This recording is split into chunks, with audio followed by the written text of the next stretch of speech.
So we're going to look at solving rational equations. Now, when we have two rational equations that are equal to each other, we can use cross multiplication. So we're going to cross multiply. Now, when we cross multiply, we're going to end up with a binomial multiplied by a binomial, and we can therefore use FOIL.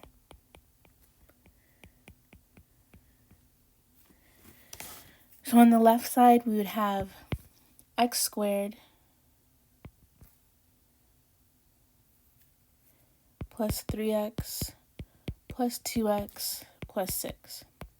Whereas on this side, we would have x squared minus x minus 4x plus 4. So now we would simplify. So we have x squared plus 5x plus 6 equals x squared minus 5x plus 4. And then from there, we collect our like terms. So we're going to end up with negative 10x minus 2 equals 0. So now we can solve for x, divide both sides by negative 10. Therefore, x is equal to negative 0.2.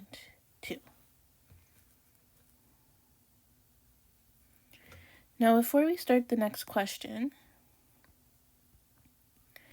I want to ask you, if I purchase 12 hats for,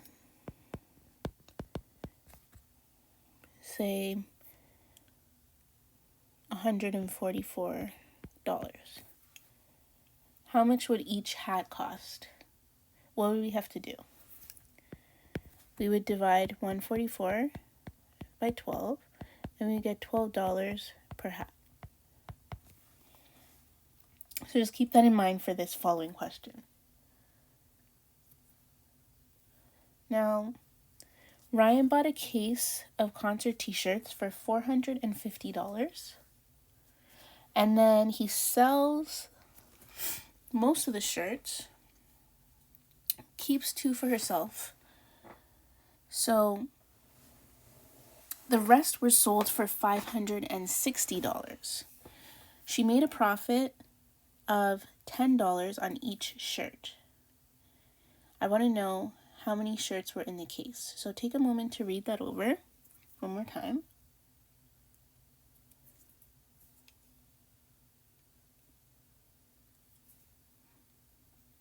So if we're looking at the cost for one shirt, well, we're going to look at revenue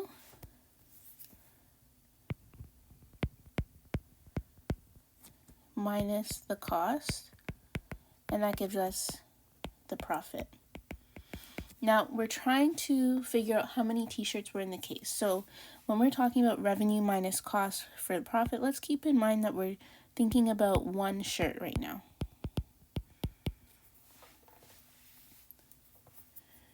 So if Ryan bought the case of concert t-shirts for $450, we know that it's going to be $450 divided by the amount of shirts, so X. We don't know how many shirts yet. The revenue, now she's keeping 2 shirts for herself and then selling the rest. So for the revenue, we would have 560 divided by X, subtract 2, because 2 shirts are being kept for herself. And then in terms of the profit, she makes a profit of $10 for every shirt. So this is equal to 10. Now what we want to do is we want to solve for X to find out how many shirts were bought. So we are going to find a common denominator. Between X minus 2 and X, our common denominator, lowest common denominator, is going to be x minus 2. So in order to get x minus 2, well, we'd have to multiply this by x, and we'd have to multiply this by x minus 2. So what we end up with is 560x minus, and then we're going to have 450 times x minus 2. That's all going to be over x minus 2, and then we still have 10 on this side. So now I have 560x minus 450x minus plus 900 over x minus 2, and that equals 10. Now this 10, although there's nothing written there, there's a denominator of 1. What would be our next step? We're going to simplify the numerator, and we are left with 110x plus 900 over x minus 2 equals 10 over 1. So now what we can do is we can cross multiply. So 10 is going to be multiplied by x minus 2, and 1 is going to be multiplied by 110x plus 900. So now, on this side we have 10 times x minus 2, and on this side 110x plus 900. So we multiply, we're going to get 10x squared minus 20x. And now we can bring everything to one side. So we're left with 0 equals 10x squared minus 20x minus 110x plus 900. So I'm going to simplify this. And we can continue up here. So now we are left with 0 equals 10x squared minus 130x plus 900. We can factor out the 10.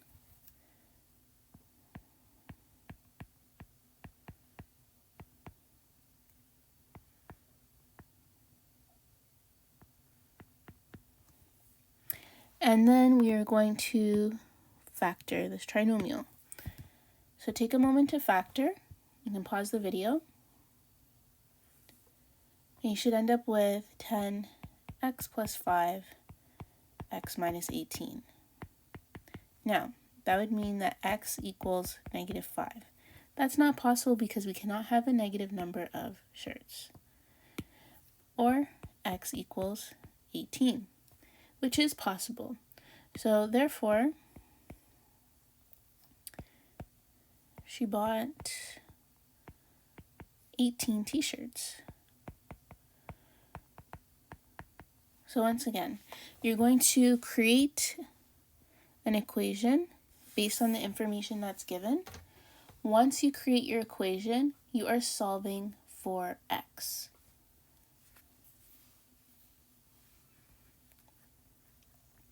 So we have one more question here.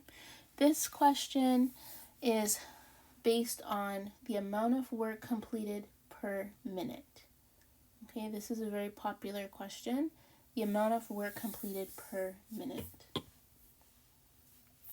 So when they work together, Stuart and Lucy can deliver flyers to the homes in their neighborhood in 42 minutes. This is when they work together. Now, when Lucy works alone, she can finish the deliveries in 13 minutes less than when Stuart works alone. So we would say that Stuart is basically 13 minutes slower. I want to know what their individual times are. So we're going to think about the amount of work per minute.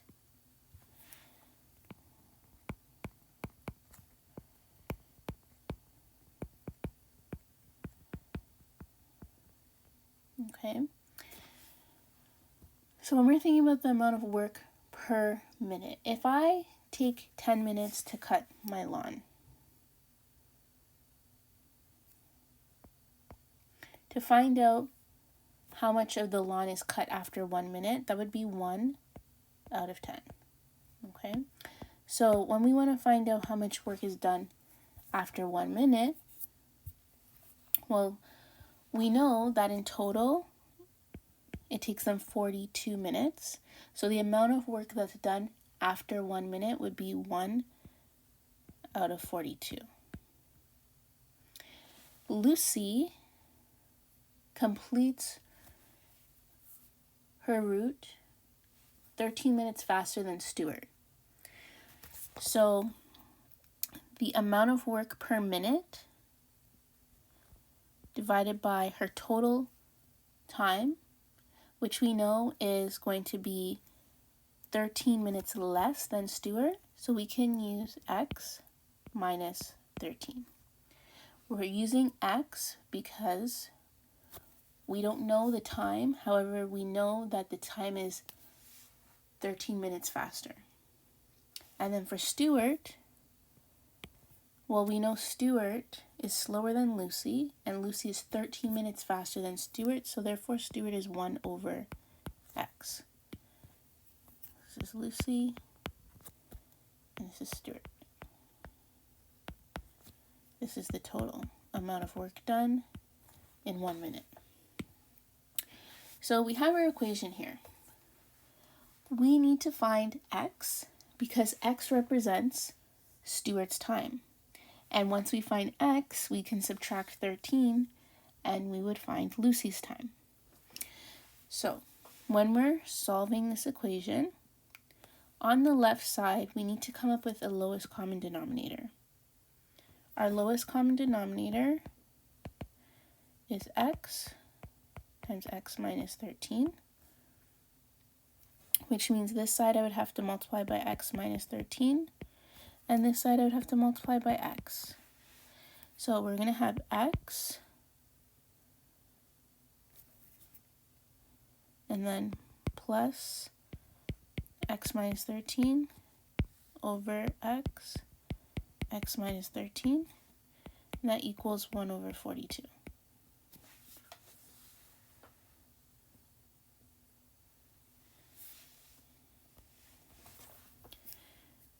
So when we simplify the numerator, we're going to get 2x minus 13 over x minus 13 equals 1 over 42. And now we can cross multiply.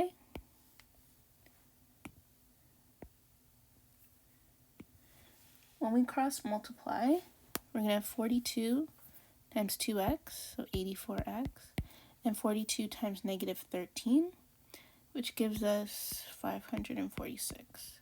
And then on this side, we're multiplying 1 by x minus 13, so we just get x minus 13. We can now expand this, so x squared minus 13x, so 84x minus 546. So now what we're going to do, we're going to bring everything to one side. So we can leave this side empty. So 0 equals x squared minus 13x minus 84x minus 546. And that gives us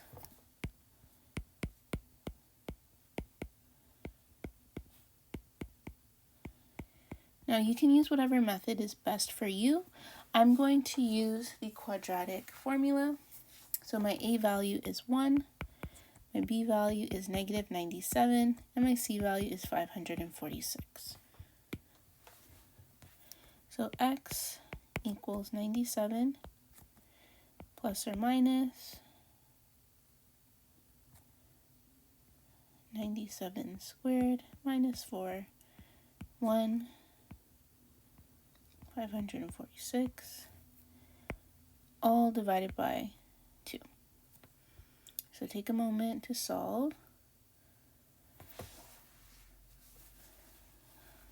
So you should end up with x equals 97 plus or minus 85 over 2.